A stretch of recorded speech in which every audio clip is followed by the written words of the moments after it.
Commencer. Alors, on va commencer.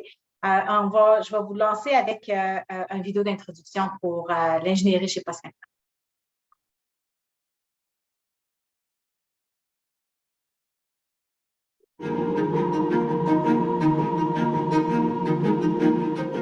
Travailler en ingénierie à Post Canada. Nous formons un groupe dynamique de 400 employés qui travaillent en ingénierie. Nous concevons, maintenons et améliorons le travail de plus de 68 000 collègues qui livrent le courrier à tous les Canadiens. Nous provenons de diverses disciplines dans le domaine de l'ingénierie et l'équipe est dispersée aux 4 coins du pays. Nous concevons des immeubles, automatisons les procédés et utilisons la simulation pour la conception et l'amélioration des flux de travail. Nous utilisons l'analyse des données pour prendre des décisions d'affaires. Nous concevons des logiciels et du matériel qui peuvent être utilisés en toute sécurité. Nous concevons des réseaux logistiques et installons le nouvel équipement technologique. Nous trouvons de meilleures façons de joindre les collectivités éloignées. Nous mettons l'accent sur le développement durable et l'amélioration continue. Nous fournissons même notre aide pour l'acheminement du courrier aux Canadiens en cas de catastrophe naturelle. Nous sommes Post Canada.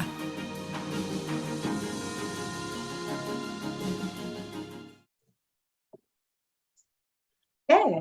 Donc, avant de commencer la discussion aujourd'hui, je voudrais débuter par reconnaître que la terre sur laquelle nous sommes rassemblés aujourd'hui, c'est le territoire traditionnel de nombreux peuples autochtones du Canada. Je tiens à souligner que je prononce le discours d'ouverture depuis le territoire traditionnel et non cédé de la nation Algonquin-Anishinaabe, ici à Ottawa. Et leur culture et leur présence ont enrichi cette terre et l'enrichissent toujours. Nous sommes réunis ici aujourd'hui dans un esprit d'amitié, d'appréciation et de collaboration. Maintenant, ça fait partie de notre culture ici chez Post Canada de débuter nos rencontres avec une pause sécurité ou un moment de santé mentale ou une réflexion sur la diversité. Ça nous permet de s'aligner sur la pensée et le message. Et j'aimerais maintenant inviter Catherine Bernard à nous partager une pause sécurité sur le stationnement en voiture. Okay, bonjour, merci Virginie. Ouais, ça, c'est quelque chose qui est très proche de mon cœur. On parle tout le temps. C'est sûr que quand tu approches une place de stationnement, c'est facile de rentrer en avançant dedans, mais il faut prendre l'habitude de reculer. Puis la raison que je dis que c'est proche de mon cœur, c'est moi, j'ai 2 enfants. Quand il y avait 3 et 5 ans, j'étais allée prendre une marche avec eux. Il y avait leur petite bicyclette sur le trottoir. Puis il y avait des autos stationnées dans les entrées de garage. Il y avait un gros camion, puis juste à côté, une petite auto qui avait rentré, né en premier, dans leur entrée de garage. Mon fils était en avant, ma petite fille de 3 ans était deuxième, puis moi, je marchais en arrière parce qu'il allait trop lentement pour que j'aille en bicyclette moi-même. Fait que là, tout à coup, mon fils se met à crier « Auto, auto, auto !» Moi, je ne voyais pas la petite auto parce qu'elle était bloquée par le camion. Puis ma petite fille, elle était juste en bicyclette à côté. Puis le conducteur de la petite auto, il ne la voyait pas parce qu'il reculait. Puis il était petite avec sa bicyclette. Mais j'ai été super chanceuse. J'ai commencé à courir. J'étais juste assez loin que je ne pouvais pas me rendre à temps. Mais heureusement, le conducteur a entendu mon fils crier puis a arrêté. Puis ma petite fille, comme enfant de 3 ans, elle n'a jamais arrêté. Elle a juste continué. Fait que mon cœur battait gros. Puis j'ai été tellement heureuse que mon fils ait crié parce qu'aujourd'hui, je pourrais peut-être être une maman très triste. Alors, quand on approche une place de stationnement, on a une bonne vue de ce qui se passe. On sait où sont les piétons, les autres automobiles. Fait que c'est là que c'est le temps de prendre le temps de stationner, de reculer dans la place de stationnement ou dans l'entrée de garage. Parce qu'une fois que tu vas être rendu à prendre ton auto pour partir, là, tu vas être vu en avant, tu vas pouvoir voir les piétons, les autres automobiles qui arrivent, puis pouvoir procéder sécuritairement. Quand tu recules pas dans la place d'entrée, là, tu recules, puis tu n'as pas une bonne vision. Alors, je vous encourage tous à prendre cette habitude-là. C'est sûr que c'est plate de reculer, mais je dois dire, dans le stationnement, moi, j'essaie de tout à trouver des espaces un peu plus loin où je peux juste conduire directement par en avant dans la place de stationnement, puis aussi, ça me donne plus de pas pour marcher. Fait que, merci de m'avoir écouté, puis je leur passe à Virginie. Merci beaucoup, Catherine. Ouais, c'est un bon rappel. C'est une de nos normes culturelles ici chez Post Canada aussi. Et moi aussi, j'ai pris l'habitude de me stationner toujours maintenant à reculons. Souvent, quand on rappelle ces messages-là, on entend des gens qui me disent Ah, tu sais, je me pratique, il faut que je me pratique, je suis pas assez bonne ou je suis pas assez bonne pour me parquer par en arrière. Pratiquez-vous, puis après ça devient juste une habitude. Et là, maintenant, j'ai mes enfants qui vont commencer leur cours de conduite la semaine prochaine. Donc, je leur partage aussi ces bonnes pratiques-là que nous, on a maintenant comme conducteurs depuis plusieurs années. Mais c'est important d'éduquer nos jeunes aussi pour qu'ils commencent avec les bonnes habitudes. Merci beaucoup, Catherine, de partager. Donc, pour lancer la discussion autour de table ce matin, je vous invite à visionner une courte vidéo, introduction vidéo qu'on a de nos vice-présidents qui parrainent cet événement aujourd'hui. Donc, Alexandre Brisson, qui est notre vice-président de transformation des affaires, et Daniel Bond, qui est notre vice-président santé et sécurité.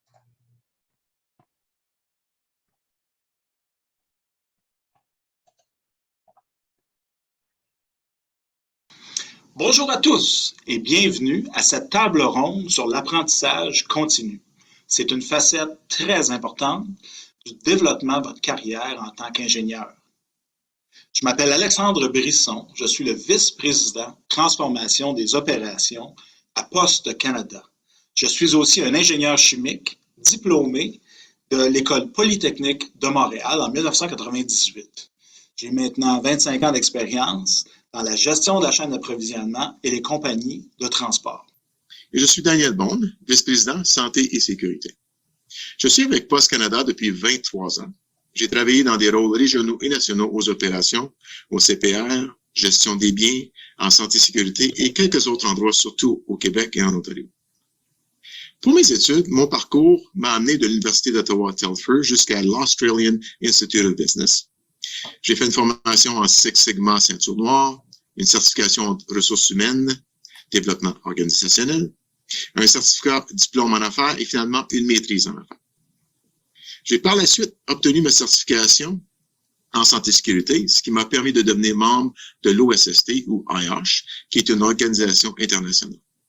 Présentement, je travaille aussi à obtenir un diplôme en santé et sécurité. Les changements dans l'industrie sont extrêmement rapides et on doit, comme ingénieur, se tenir à la fine pointe des développements dans notre domaine.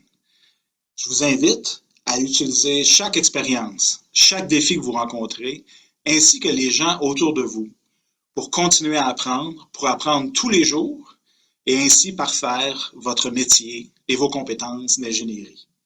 Je crois que lorsqu'on continue à s'exposer à des nouveaux concepts, cela nous permet de continuer à apprendre et d'adapter notre approche. Cela profite à Post Canada, à notre équipe, à nos collègues et à nous-mêmes. Lorsqu'on termine l'école dans la vingtaine, on a beaucoup de connaissances, mais rien ne reste statique. Le monde, notre travail, notre vie changent constamment. Et je pense qu'un apprentissage continu supporte tous ces éléments de notre vie. Votre présence aujourd'hui démontre votre engagement à la formation continue et au développement de votre carrière. Et je vous en félicite. Je vous invite maintenant à profiter au maximum de nos panélistes aujourd'hui. C'est un groupe de Poste Canada qui est dynamique et engagé et qui représente parfaitement notre mission, porteur d'un Canada plus fort. Merci et ayez une excellente journée.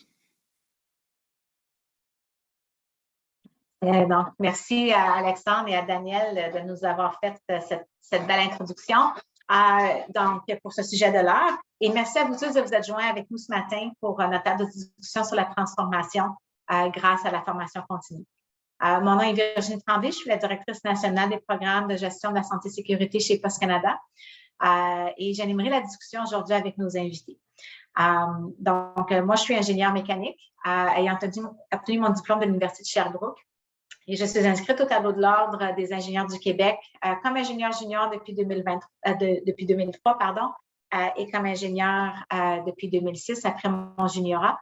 Et je suis également accréditée auprès du Conseil canadien des professionnels en sécurité agréés depuis 2015 et de même que l'Ordre des conseillers en ressources humaines agréés du Québec depuis 2018. Donc, maintenant, je vais lancer la discussion avec notre table ronde et j'inviterai chacun de nos invités à partager une courte introduction de leur parcours, de même que l'expérience d'apprentissage qui a été la plus marquante dans leur carrière à date. Alors, on va commencer avec Francis. Oui, bonjour à tous. On ne voit pas encore. Je m'appelle Francis Debrienne. Je suis le directeur de projet à Poste Canada. Je suis dans ma 20e année que je suis avec la compagnie. Puis en ce moment, je travaille sur la transformation de notre livraison pour encore rencontrer des besoins de demain de nos clients, mais aussi des besoins de tous les Canadiens. Moi, j'ai gradué en génie informatique à l'Université du Québec en Outaouais en 2003. Un peu comme Virginie, j'ai fait mon juniorat de 2003 à 2005 et je suis maintenant inscrit au tableau de l'Ordre des ingénieurs du Québec depuis 2005. Je dirais, pendant la durée de mon bac, j'ai eu la chance de faire plein de stages dans différents types d'entreprises comme la conception de logiciels et le développement d'applications pour supporter des systèmes opérationnels. Mon dernier coop a été à Poste Canada et j'ai eu la chance de travailler avec, en tout cas, une équipe fantastique d'ingénieurs dévoués à améliorer la qualité des données de nos trieuses automatisées pour permettre à la compagnie de mieux gérer la productivité. Et c'est grâce à ce dernier coop-là que j'ai pu développer une carrière ici à Poste Canada après avoir eu mon diplôme. Les apprentissages qui m'ont le plus marqué dans ma carrière à Poste Canada ont été des apprentissages sur le plancher avec les opérateurs et les utilisateurs. Durant notre bac, on focus beaucoup sur toutes les analyses techniques, parce qu'on a pas mal tous les paramètres qui sont connus. Mais quand on est rendu sur le marché du travail, il y a beaucoup de zones grises avec des paramètres externes que des fois, on ne sait pas trop comment s'y prendre, les conventions collectives, l'ergonomie, les contraintes d'espace. En tout cas, tous des challenges qu'on a ici à Poste Canada. Fait que prendre la théorie et la mettre en pratique, c'était beaucoup plus difficile que je le croyais quand je suis arrivé sur le marché du travail. Mes formations leading edge, gestion de changement puis de coaching, pour le développement de mes capacités de leadership sont celles qui m'ont le plus marqué à Poste Canada. Donc, malgré le fait que tout au long de ma carrière, qui est presque 20 ans, j'ai été soutenu par mes chefs d'équipe pour continuer à grandir mon champ de compétences, autant technique qu'au niveau de la gestion d'équipe, c'est l'acquisition des compétences non techniques dans mon cas qui m'ont marqué le plus et qui m'ont apporté le plus à ma carrière depuis que j'ai gradué. Merci. Je te passe ça, Virginie. Donc, on va y aller avec Marie-Ève. Donc, bonjour tout le monde, je m'appelle Marie-Ève Fleister et je suis une analyste en ingénierie ici à Poste Canada depuis 4 ans. En ce moment, je travaille dans l'équipe d'automatisation où on cherche à améliorer notre capacité opérationnelle avec des différents équipements ou de la robotique. J'ai gradué en génie mécanique de l'Université d'Ottawa en 2018.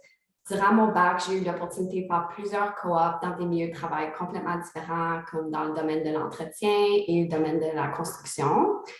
Mon dernier coop était, comme Francis, à Poste Canada, où j'ai eu une super bonne expérience et c'est vraiment ce coop-là qui m'a amenée ici après ma graduation. J'ai ma ceinture verte de Lean Six Sigma et j'ai aussi complété plusieurs formations à Poste Canada en gestion changement et en ergonomie, par exemple.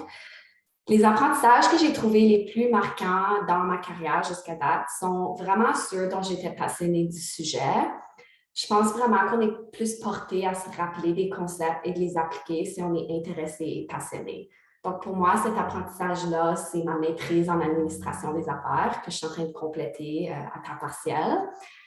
Bien que j'ai fait mon bac universitaire en génie, j'ai toujours eu une passion pour la gestion. Et quelques années après avoir gradué en génie, je considérais commencer une maîtrise en gestion. Puis plusieurs personnes m'ont fait douter si ça valait la peine, m'ont dit que c'était peut-être pas nécessaire. Puis je me rappelle d'avoir parlé à ma mère, en effet, à propos de mes doutes. Puis elle m'a rappelé d'une citation célèbre. « Aucune éducation est gaspillée ». Puis je pense que ça, c'est vraiment vrai. Puis parlant à d'autres amis et des mentors, j'ai été rappelée de ma passion pour la gestion. J'ai décidé de poursuivre la maîtrise. Puis là, maintenant, je suis déjà à moitié chemin. Puis je pense que c'est une des meilleures décisions que j'ai faites pour ma carrière. Je me sens aussi super chanceuse que Poste Canada m'a vraiment soutenue avec ma poursuite de ma maîtrise. J'ai déjà tellement appris, donc pour cette raison, ma maîtrise en ce moment, c'est un des apprentissages les plus marquants pour moi. Merci Marie-Ève et bravo de faire la maîtrise à temps partiel pendant qu'on travaille. C'est tout un sport. Merci. Maintenant, je vais demander à Catherine de faire son introduction. Okay, merci. Bonjour encore. Catherine Bernard, je suis la gestionnaire en charge de l'équipe technique qui supporte les projets et les nouveaux programmes à Poste Canada du côté national. En résumé, mon équipe supporte tous les projets du côté santé-sécurité, quel règlement s'applique, on travaille proche avec notre équipe ergonomique, puis on regarde tous les standards de santé-sécurité qui doivent être appliqués. Moi, mon parcours, j'ai pris mon bac en génie civil environnemental et j'ai beaucoup découvert que j'aimais la modélisation puis la pollution de l'air. Donc, j'ai fait ma maîtrise en génie mécanique. Le tout, j'ai tout fait à l'Université de Waterloo. Après ça, j'ai commencé à travailler dans le domaine automobile, puis j'étais en charge de l'environnement dans des usines, puis j'ai progressé à travers l'organisation pour être dans l'équipe de support. J'ai été chanceuse à ce point-là. J'ai eu la chance d'utiliser ma maîtrise en modélisation pour faire tous les permis de l'air. Fait que ça, c'est un exemple. Tu sais, des fois, tu n'as pas tout le temps la chance d'appliquer directement ce que tu as fait dans tes études. Moi, j'ai eu cette chance-là, puis c'était très bon de voir comment l'apprentissage peut être mis en application.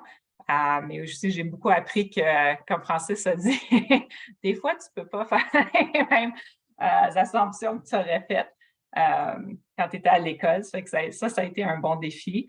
Pendant ma carrière, ils ont décidé de mettre mon rôle pas seulement dans l'environnement, ils ont décidé d'ajouter santé-sécurité, puis c'est là que j'ai commencé. J'ai décidé de retourner à l'école à temps partiel, puis j'ai fait mon certificat en santé-sécurité à Ryerson, qui est maintenant Toronto Metropolitan University.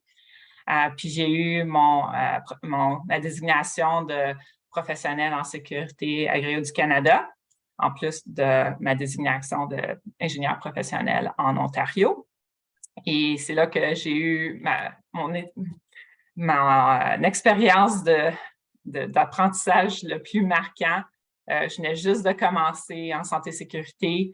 J'apprenais encore, j'observais. J'étais dans une usine qui fabriquait, c'était déjà en fonction, ce n'était pas des nouveaux procédés. Puis j'étais allée à une conférence, puis il y a quelqu'un qui est venu te parler de travail en hauteur. Fait qu'il parlait du calcul, si tu as cette longe-là, avec ton point d'ancrage-là, puis ce harnais-là, ça c'était tes distances, puis pour t'assurer que la personne, si elle tombe, ne fera pas un contact avec le sol. Fait que là, je prends dans ma tête un exemple à l'usine, puis là, je commence à faire mes calculs, puis là, je suis comme, oh mon Dieu, ils vont toucher à terre. Fait que je suis partie de la conférence vite, puis je me suis rendue à l'usine, puis on a redressé la situation. Mais c'est juste pour montrer, puis pour moi, c'est quelque chose que je rappelle, tu sais, c'est pas parce qu'il y a quelque chose qui existe déjà que c'est bien. Puis comme Daniel disait dans la vidéo, il faut continuer d'apprendre, puis c'est en apprenant, puis en regardant ce qui se passe qu'on peut faire des améliorations. Fait que ça a été très marquant, puis ça reste avec moi aujourd'hui. Puis ça me pousse à continuer à étudier, continuer à comprendre pour être sûr que je peux voir tous les risques dans une situation et bien guider les employés pour assurer leur sécurité. Merci, Catherine. Merci de partager un moment vulnérable dans notre carrière et dans notre apprentissage. Ouais. On va conclure les introductions avec Abby Slater. Merci, Virginie. Je m'appelle Abby Slater. Je suis la seule qui ne travaille pas en ingénierie. Je suis gestionnaire du département de l'ergonomie à Poste Canada. Comme gestionnaire, je gère l'équipe qui donne un support en ergonomie à tous les projets à travers le Canada, ainsi que le support de tous les jours à nos opérations. J'ai mon bac en sciences de kinésiologie de l'Université d'Ottawa depuis 2009, ainsi que mon diplôme d'études supérieures en ergonomie et facteurs humains de l'Université de Derby de 2012. Au début de ma carrière, je travaillais comme kinésiologue en clinique. Après, j'étais consultante en ergonomie et depuis 5 ans et demi, je travaille à Poste Canada comme ergonome. L'une de mes expériences d'apprentissage mémorables, ça a probablement été un atelier à la conférence des associés nationaux des ergonomes canadiens, appelé l'ergonomie intégrée dans le processus de conception technique. de comprendre vraiment comment intégrer l'ergonomie dans l'ingénierie a été inestimable pour moi. Je crois fermement que l'apprentissage continu ne s'arrête jamais et ce n'est pas parce qu'on n'est plus à l'école qu'on arrête d'apprendre. Donc, pour moi, c'était vraiment bénéficié que je pourrais prendre cette cours-là. Merci beaucoup, Ali. Et merci à tous d'avoir partagé votre parcours. C'est vraiment très diversifié. C'est toujours intéressant, même si on travaille beaucoup ensemble, de découvrir ces parcours qui sont riches en retournement dans vos expériences personnelles et des cheminements de carrière de chacun. C'est le point commun que je vois dans notre groupe aujourd'hui, c'est vraiment comment la formation continue nous amène au rôle actuel qu'on joue chez Post Canada. Et c'est facile de constater par ces expériences qui ont été partagées à date que vraiment l'apprentissage en continu, ça constitue une part importante du développement professionnel. Ça ne s'arrête pas quand on sort de l'école et ça ne s'arrête pas quand on tombe dans un poste dans une entreprise non plus. Mais souvent, d'être capable de poursuivre cet apprentissage-là, ça requiert un support marqué des gestionnaires pour donner à leurs équipes la place et les moyens d'apprendre aussi. Donc, j'aimerais poser la question à Francis. Donc, comment toi, est-ce que tu crées cet environnement de travail-là où l'apprentissage fait vraiment partie intégrale de la culture de ton équipe? OK. Merci, Virginie. C'est sûr qu'outiller son équipe avec les connaissances pour qu'ils soient capables d'effectuer leur travail de manière efficace et optimale, c'est le but de chaque chef d'équipe. On veut que nos équipes soient capables de faire le travail qui est assigné. Trouver les bons outils, les bons processus pour instaurer cette culture de formation continue, c'est un défi qui doit être vu année après année. Donc, ce n'est pas quelque chose qui est statique, c'est effectivement quelque chose qui est dynamique. Pour moi, la formation continue, ça permet non seulement la mise à jour des connaissances qui maintiennent les compétences, mais c'est aussi intimement lié à l'évolution de la pratique en ingénierie et au développement de la profession, autant professionnelle, mais aussi de façon personnelle. C'est sûr qu'il n'y a aucun programme d'études, donc quand vous faites votre bac, qui va vous permettre d'apprendre, d'avoir, si vous voulez, toutes les connaissances, puis surtout de développer toutes les compétences que vous allez avoir besoin pour toute la durée de votre vie professionnelle. Donc, la formation continue, c'est l'aspect qu'on a besoin pour se maintenir et surtout pour continuer à évoluer. Donc, pour moi, en tant que chef d'équipe, depuis environ les 15 dernières années, bien que mes méthodes ont évolué, surtout avec l'expérience et l'apprentissage, le principe d'intégration de la formation dans l'apprentissage continu de mes ingénieurs, ça a toujours été super important. Pour moi, une formation doit être liée au plan de développement de l'employé, mais aussi à ses aspirations professionnelles de demain. Donc, ce n'est pas seulement de chercher qu'est-ce qui se passe aujourd'hui, c'est quoi mes besoins d'aujourd'hui, mais aussi c'est quoi mes besoins de demain. Où est-ce que je veux aller en tant qu'individu? Ce plan de développement-là, il doit être développé en début d'année, ou même l'année précédente, si on est capable. Et chacune des formations doivent être alignées au développement de compétences qui sont spécifiques et aussi des compétences qui peuvent être mesurables. Exemple, je veux apprendre, c'est pas un bon exemple, mais je veux apprendre Excel. OK, c'est super, mais c'est trop vague. Qu'est-ce que tu veux apprendre exactement? Ah, je veux apprendre à faire des pivot tables. Parfait, ça c'est mesurable, on peut aller de l'avant. Donc, c'est aussi de travailler avec l'équipe pour que les ingénieurs ou les individus fassent une auto-analyse de c'est quoi leurs besoins, sont où leurs lacunes, pour s'assurer que le plan de formation qui va être défini en partenariat avec le chef d'équipe va rencontrer les attentes du rôle de l'individu et potentiellement de l'avenir de cet individu-là. Donc, pour moi, on fait ça au travers des rencontres, soit hebdomadaires, mais surtout hebdomadaires, mais aussi mensuelles avec les employés, où on a des discussions sur les succès dans le rôle qui se passe, mais aussi des endroits où il pourrait y avoir de l'amélioration. Ensuite, basé sur les lacunes qui sont nature, dans un sens, la nature, c'est souvent connaissance ou expérience. Donc, c'est sûr, quand on parle de formation, on peut parler de formation spécifique, cours en ligne, cours en personne, mais des fois aussi, c'est formation en personne, en coaching, en shadowing, excusez les anglicismes, qui peuvent apporter beaucoup à l'individu pour s'assurer que l'individu soit le mieux équipé possible pour rencontrer les exigences du rôle. Ces discussions-là vont être dynamiques et très fluides. Pour aider mon équipe et mes collègues de l'équipe d'ingénierie au travers du pays depuis les 2 dernières années, pour aider à créer cette culture de formation, souvent, c'est l'accès à la formation doit être le plus facile possible. Donc, on a surtout depuis l'avenue de la COVID puis le travail hybride, j'ai travaillé à instaurer une nouvelle plateforme de formation à distance pour les employés. Ça permet aux ingénieurs et les autres employés de la corporation d'avoir accès à des milliers de formations, de sujets aussi techniques que Six Sigma, Power BI, programmation, que le développement de compétences de leadership, gestion de conflits, santé mentale et la diversité et l'inclusion.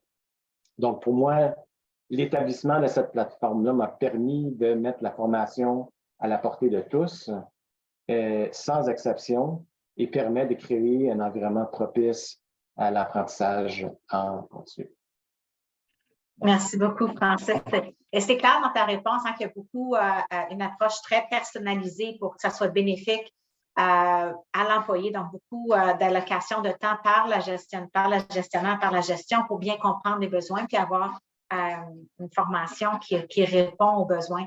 Maintenant, je verrai la question en termes de questionnement systémique. Donc, tu sais, comment une organisation maintenant peut identifier et adresser des manques à gagner qui bénéficieraient à plusieurs.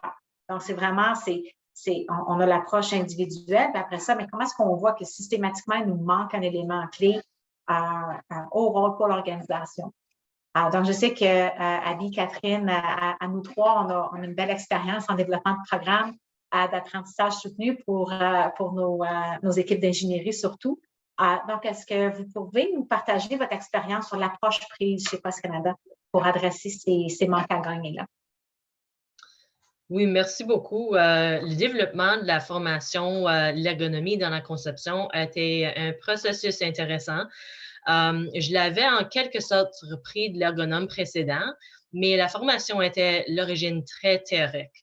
Dans ce temps-là, jusque récemment, j'étais la seule ergonome à Post Canada supportant 68 000 employés. Je savais que je ne pouvais pas tout faire toute seule. Donc, j'avais besoin des ingénieurs qui puissent intégrer l'ergonomie de manière autonome dans leur projet. Après la formation, j'ai donc commencé à demander aux ingénieurs si la formation répondait à leurs besoins et s'ils étaient confortables d'appliquer les concepts d'ergonomie. J'ai appris que ce n'était pas le cas. Donc, j'ai décidé de réorganiser la formation. J'ai travaillé avec notre département de formation et perfectionnement ainsi qu'avec le directeur général de l'ingénierie des procédés, qui est maintenant le vice-président de la transformation de l'entreprise, Ian Kerr, pour m'assurer que la nouvelle formation répondait aux besoins du groupe d'ingénierie. Nous avons adapté l'atelier pour qu'il ait une composante plus pratique, telle qu'apprendre à utiliser certains des outils ergonomiques de base.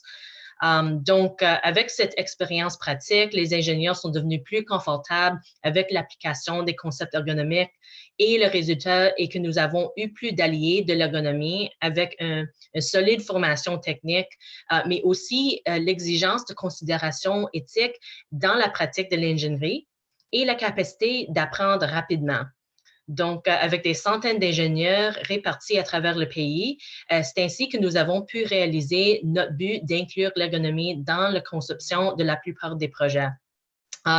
Depuis le début de cette formation, j'ai formé plus de 422 ingénieurs à travers le pays et je pratique à chaque jour formant mon ingénieur à la maison aussi, mais c'est juste le début pour moi. Donc, le départ que j'aime le plus en travaillant avec les ingénieurs, c'est que nous sommes très collaboratifs. Il ne s'agit pas de se cogner les têtes et d'avoir des points de vue opposés. C'est vraiment de comprendre comment mettre en œuvre nos besoins opérationnels et productivité, tout en considérant la santé et sécurité de nos employés en termes ergonomiques. Donc, c'était vraiment mon expérience. Mais Catherine, quelle a-t-elle été ton expérience avec d'autres formations en santé et sécurité? Bien, de notre point de vue, quand on regarde quelle formation on a besoin, c'est vraiment de regarder, OK, premièrement, on a tous nos programmes en place. Est-ce que les employés comprennent ce qu'on attend d'eux autres ou est-ce que nos processus sont bien clairs, expliqués? Fait qu'on regarde vraiment d'une vue globale où il y aurait des besoins. On regarde aussi notre audience, dépendant que c'est des personnes techniques ou c'est des personnes plus des opérations qui veulent plus des instructions directes. On travaille avec notre département de formation et de perfectionnement pour vraiment analyser, OK, c'est quoi notre audience, c'est quoi le but, puis aussi c'est quoi les choses qu'on veut qu'ils se rappellent après la formation. Je pense qu'on a tous pris des formations où il y a plein d'informations, puis à la fin, c'est OK, je me rappelle d'à peu près 40 %, il y avait beaucoup de choses. Même si c'est intéressant, on a une certaine capacité, c'est quoi les points clés qu'on veut que les personnes se rappellent à la fin. Fait que, la classe d'ergonomie, la formation ergonomique qu'Abby vient de décrire a eu un gros succès avec les ingénieurs. Fait que là, maintenant, on regarde le même principe. Comme je disais, on regarde les choses qui ont bien marché, puis on construit dessus. Fait que là, on prend ce programme-là, puis là, on le fait pour la conception, l'intégration de la santé-sécurité dans les processus de conception. C'est sûr qu'on ne peut pas apprendre à tout le monde tout ce qu'il y a à savoir sur la santé-sécurité, mais ce qui est important pour nous autres, c'est de dire, OK, ça, c'est les programmes qu'on a en place, ça, c'est les ressources que tu as pour t'aider à inclure la santé-sécurité. C'est quoi les choses vraiment importantes qu'on veut que tu lèves la main pour avoir du support de notre équipe quand tu arrives à un certain point. Fait qu'on travaille en ce moment pour avoir une formation vraiment similaire que celle qu'on a en ergonomie en ce moment pour faire le lien entre tous nos programmes pour que ça soit clair pour les ingénieurs comment on intègre la santé-sécurité dans tous nos processus de conception. Puis, je pense qu'une partie qui est aussi intéressante, puis on l'a fait avec l'économie, c'est qu'on a créé un guide. Comme je disais, des fois, on prend une formation, on ne se rappelle pas de tout, puis on ne veut pas nécessairement refaire toute la formation pour se rappeler. C'est bon de regarder aussi quels outils on peut donner aux personnes qui ont pris l'apprentissage pour qu'après, il y ait une référence pour retourner sur certains points quand ils en ont besoin. Parce que peut-être qu'on n'aura pas besoin dans 2 mois, c'est peut-être dans 2 ans. Fait que ces outils-là sont importants. Fait qu'on prend tout ça en considération quand on développe notre formation. Merci. Et tu amènes un bon point, Catherine, avec comment est-ce qu'on peut s'assurer que c'est bien compris et que c'est bien appliqué. Donc, j'aimerais peut-être revenir avec Abby, de ton point de vue à toi. Comment tu as pu constater cette application-là des apprentissages de l'ergonomie dans la conception pour les ingénieurs qui ont suivi le programme? Est-ce que tu as vu, de ton point de vue, des changements notables dans leur approche en général avec les considérations ergo? Oui, absolument. J'ai vu une énorme différence dans l'ergonomie et la culture de la santé et sécurité à Poste Canada, en particulier avec l'ingénierie. Quand j'ai commencé, je me sentais certainement un peu comme si j'étais un obstacle dans le processus qui vous empêche de faire avancer le projet. Maintenant, après avoir déployé des ateliers et le guide de conception ergonomique comme référence, comme Catherine avait mentionné, ainsi que d'avoir pris le temps de comprendre vraiment ce que les ingénieurs attendent de moi. Donc, j'ai des centaines d'alliés à travers le pays qui croient vraiment en l'importance de l'ergonomie. Par exemple, je l'ai remarqué chez les ingénieurs qui participent au processus d'appel d'offres et qui ont saisi des considérations ergonomiques que même moi, je n'avais pas remarquées. Donc, vraiment, pour être capable d'éliminer ces erreurs dans le stade de conception est vraiment bénéfique. J'ai même vu certains de ces ingénieurs devenir ce que j'aime appeler mes collègues ergo-nerds qui m'aident à promouvoir l'ergonomie. Cela vous inclut tous les deux, Marie-Ève et Frances, en tant que des défenseurs fantastiques de l'ergo. Nous avons constaté que cela a contribué à faire évoluer la culture pour prendre en compte les employés et leur bien-être dans tous nos projets. J'ai récemment eu des équipes d'ingénieurs qui ont mis en place un laboratoire d'innovation. J'étais vraiment contente de constater qu'ils ont pris le temps de s'installer correctement pour éviter des blessures, des troubles musculo-squelettiques, tels qu'installer des tapis anti-fatigue et d'ajuster leur table de travail à la bonne hauteur. Dernièrement, des gens m'ont arrêté dans l'ascenseur pour me dire « Oh, tu seras si fière de moi, je suis allée camper ce week-end et j'ai soulevé le réchaud de camping sur un roche pour ne pas me pencher. » C'est vraiment fantastique de voir à quel point ce changement de culture a même eu un impact sur la façon dont les gens l'appliquent dans leur vie de tous les jours pour assurer leur propre bien-être aussi. Donc, cela démontre qu'on voit maintenant un vrai changement de culture et d'état d'esprit envers la promotion de la santé et sécurité, que les gens y croient. Ils ne font pas seulement parce que c'est obligatoire. Donc, pour moi, c'était vraiment important, puis un vrai changement. Non, absolument. Merci, Abby. Et on a des Ergo Nerds, on a des champions santé-sécurité aussi partout au pays qui continuent à pousser la barre puis à challenger les programmes, les concepts. Et nous, comme en développement de programme, c'est de prendre ce feedback-là pour continuer à faire cette amélioration continue absolument. Je serais curieuse maintenant de voir avec Marie-Ève que toi-même, tu as suivi la formation sur les principes de sécurité dans la conception. Donc, comment cet apprentissage-là t'a influencé toi dans ton approche, dans ton rôle, et aussi au niveau de la culture, au niveau de ton équipe, à mesure que de plus en plus de personnes passent au travers le programme? Oui, donc, vraiment, ce que j'ai vraiment aimé du cours, c'est qu'il y avait plusieurs exemples pratiques de comment incorporer les concepts ergonomiques dans les processus. Je pense vraiment qu'en ingénierie, on aime ça comprendre pas juste le côté théorique, mais vraiment comment appliquer les concepts.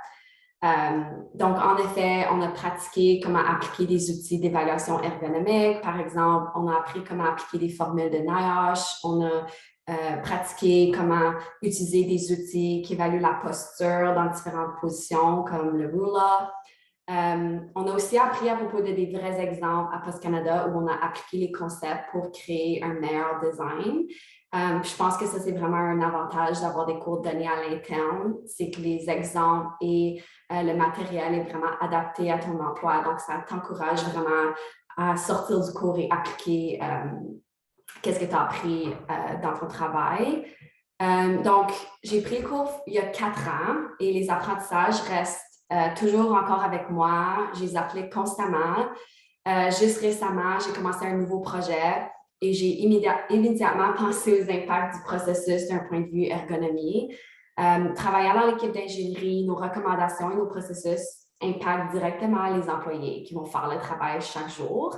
Donc, je pense que c'est tellement important de considérer l'ergonomie pour vraiment minimiser le plus possible le risque de blessure. Donc, cela dit, ce cours-là que j'ai pris, qui a été donné par Abby, était définitivement essentiel pour ma carrière, a vraiment changé ma perspective.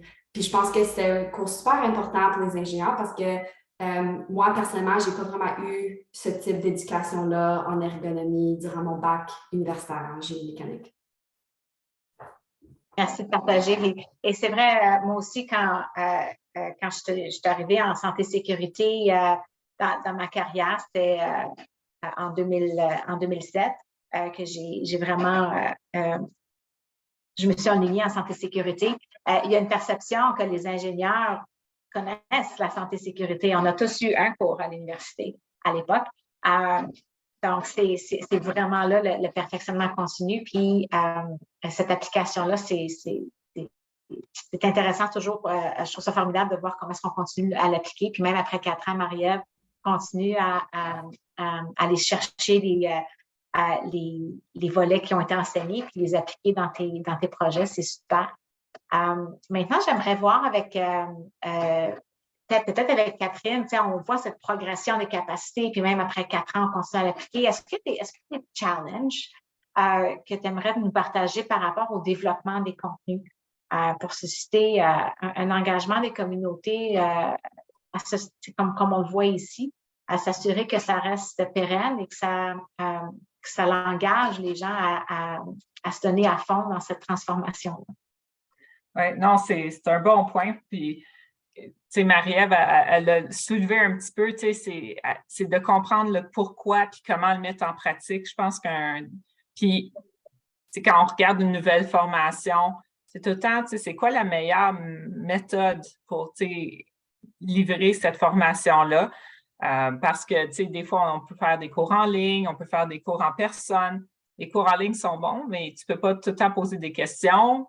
Mais les cours en personne, tu sais, c'est sûr qu'il faut que tu attendes que tu aies assez de membres qui sont prêts à prendre la formation. Ou est-ce que c'est, des fois, les membres qui voyagent, c'est pas aussi accessible que quelque chose en ligne, que tu sais, j'en ai besoin maintenant, je peux. Fait que ça, c'est un gros débat qu'on a tout le temps au début d'une formation, dire, OK, quelle direction on va prendre. Aussi, une autre chose, c'est de comprendre notre audience. D'habitude, quand on a une audience, c'est assez varié. Tu pourrais avoir des nouveaux employés, tu pourrais avoir des employés qui ça fait 10, 15 ans, 20 ans qui sont avec la société. Donc, comment tu gardes leur intérêt, puis comment réaliser, quand tu es un adulte, je pense que tu veux comprendre le pourquoi, puis tu peux pouvoir faire des liens avec ce que tu fais dans tous les jours.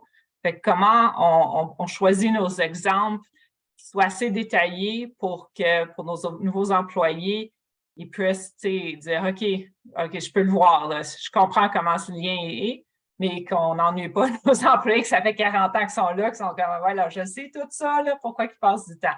Fait que c'est tout le temps un ballon, puis c'est une chose qui nous a beaucoup aidé. On travaille avec notre département de formation puis perfectionnement, puis je trouve ça très utile parce qu'en tant qu'ingénieur, des fois, j'ai certaines expériences, puis certaines... je connais les faits, les pratiques, tout ça. Fait que, tu sais, d'avoir un point de vue de quelqu'un nouveau qui rentre puis qui dit « OK, as-tu pensé à ça? Moi, je comprends pas ça. On devrait l'expliquer un petit peu plus. » Puis on a fait vraiment ce parcours-là. On vient de lancer l'année passée une formation d'analyse de risque. Puis c'est ça qu'on a vraiment parcouru. Avant, on le donnait en classe. Puis c'est ça qu'on regardait, tu sais, les ingénieurs, ils aimaient ça, ils voulaient y aller, mais tu sais, on ne pouvait pas l'offrir à chaque fois qu'un ingénieur rentrait. Puis l'analyse de risque est tellement clé à tous nos projets variés parce que c'est quelque chose qu'on veut tout le temps faire au début du projet. Fait qu'on avait des employés qui commençaient un nouveau projet puis qui n'avaient pas eu la formation puis qui en avaient besoin tout de suite. Fait que c'est là qu'on a vu qu'on a changé du système en classe, qu'on peut quand même faire si on a besoin, au système en ligne, puis qu'on a fait toute la progression de c'est quoi le but, c'est quoi les choses clés que tu veux que les personnes se rappellent, ça serait quoi des bons exemples que le monde peut faire le lien avec leur travail de tous les jours. Puis encore une fois, comme je l'avais mentionné encore, c'est quoi les outils après qu'on peut avoir? Ça fait que cela, on a fait une formation en ligne interactive, puis après, tu peux avoir un petit livret qui te donne les points clés si tu en as besoin, comme si tu fais une analyse de risque 2 mois plus tard, puis tu n'es pas sûr, OK, tu peux te référer. Puis une autre chose qu'on a regardé, comme j'ai mentionné avant, c'est où on avait des problèmes. Ce qu'on voyait, c'est des analyses de risque avec les différentes échelles, dépendant de ton expérience, ton éducation, tes valeurs, puis ta tolérance de risque. On voyait que pas tout le monde dans le pays faisait l'analyse de risque consistamment. Ça fait qu'on a essayé aussi à travers la formation de donner des bons exemples qui aideraient à normaliser, je dirais, un peu les risques, quelque chose comme trébucher sur un trottoir en Atlantique soit pas noté comme un haut risque versus dans la région du Pacifique, un bas risque. Fait que ça nous a permis, puis on voit beaucoup de progrès maintenant que ça fait 1 an que la formation est là, d'avoir pris le temps de comprendre nos objectifs, puis où on avait des problèmes, vraiment fait que la formation maintenant est plus effective à adresser ces problèmes-là qu'on avait vus initialement. Merci du partage, Catherine. Et c'est vrai que l'analyse de risque, si on regarde, ça fait plusieurs années qu'on l'a introduit dans le processus au niveau du projet avec nos ingénieurs. Et là, avec cette évolution-là, on le voit maintenant, c'est dans le langage courant avec nos comités mixtes, avec nos comités locaux, nationaux. C'est la façon de parler de risque avec le même langage. Cette évolution-là de l'outil de formation est naturelle. C'est un très bon exemple. Maintenant, on parle beaucoup d'apprentissage de connaissances techniques. On a parlé d'ergonomie, de conception, d'analyse de risque. Catherine nous a parlé de travail en hauteur dans son introduction. Je sais que par mon expérience personnelle, c'est l'importance de balancer avec les compétences générales ou des soft skills, comme on appelle, ça l'influence beaucoup notre apprentissage. On a aussi Francis qui nous en a parlé d'entrée de jeu en termes de développer ses capacités de gestion. Donc, que ça soit comme de l'influence latérale, parler en public, la gestion du stress, et de façon plus élargie, c'est ce qu'on voit aussi, c'est ce focus qu'on a dans les 3 dernières années sur la prise de conscience, sur l'importance de la santé mentale. Donc, la pandémie, on en a parlé aussi dans la dernière heure, ça a changé beaucoup nos pratiques, mais ça a aussi mis en toute première place la visibilité sur l'importance de la santé mentale et s'assurer que la santé-sécurité psychologique est aussi importante que la santé-sécurité physique. Ce qui est un concept qui est plus nouveau dans nos endroits de travail, mais aussi dans notre design de processus. Donc, j'aimerais poser la question à Marie-Ève, comment, de ton côté, tu as été capable de gérer cet aspect-là? Puis en même temps, comment tu as fait pour encourager tes collègues à progresser avec cette nouvelle réalité-là? Oui, donc pour moi, en termes de santé mentale et gestion du stress, c'est super important de prendre des pauses durant la journée. Travailler à la maison, je vais souvent faire de l'exercice durant mon heure de dîner ou tout de suite après le travail. Puis ça m'aide vraiment à déconnecter du travail, puis ça a vraiment aidé ma santé mentale. Une autre chose que j'ai faite récemment, c'est que je mets mon téléphone sur le mode ne pas déranger. Je fais ça la plupart du temps, même des fois la fin de semaine, parce que j'ai remarqué que le flux constant de notifications me stressait. Donc, j'essaie vraiment de juste interagir avec mon téléphone quand c'est moi qui initie. Puis j'ai trouvé que ça l'a aidé. En termes d'autres compétences, comme la communication, parler en public, j'ai trouvé que de la formation formelle et informelle m'ont beaucoup aidé. Point de vue formel, j'ai pris un cours l'année passée durant ma maîtrise qui était axé spécifiquement sur les compétences de présentation, comment créer les présentations, comment mieux communiquer notre message. J'ai trouvé ce cours-là super utile. J'ai déjà appliqué mes apprentissages à mon travail. D'un point de vue plus informel, j'ai eu plusieurs opportunités dans les dernières années de présenter à des différents gestionnaires, des différents directeurs, des différentes équipes. Ces expériences-là m'ont vraiment permis d'apprendre qu'est-ce qui fonctionne bien, qu'est-ce qui fonctionne moins bien quand ça vient avec la communication. Donc, je pense vraiment que la pratique, c'est très critique. Peut-être si je peux rajouter un petit peu là-dessus.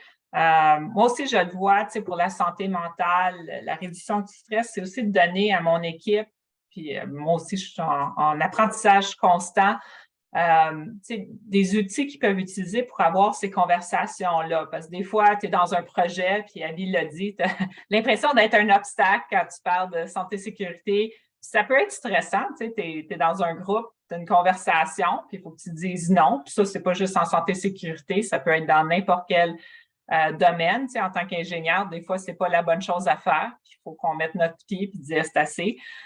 Fait que nous autres, je sais qu'il y a des formations qu'on offre en ce moment, puis ils vont lentement partout dans notre organisation. C'est une formation qui s'appelle Interaction positive en matière de sécurité, où on parle aux employés à tous les niveaux de comment on a ces conversations clés-là, comment, même si ce n'est pas nécessairement un message positif, quelqu'un a fait quelque chose qui aurait pu se faire mal, mais ça aussi peut être utilisé dans des situations où on veut encourager quelqu'un. Merci d'avoir bien travaillé sécuritairement.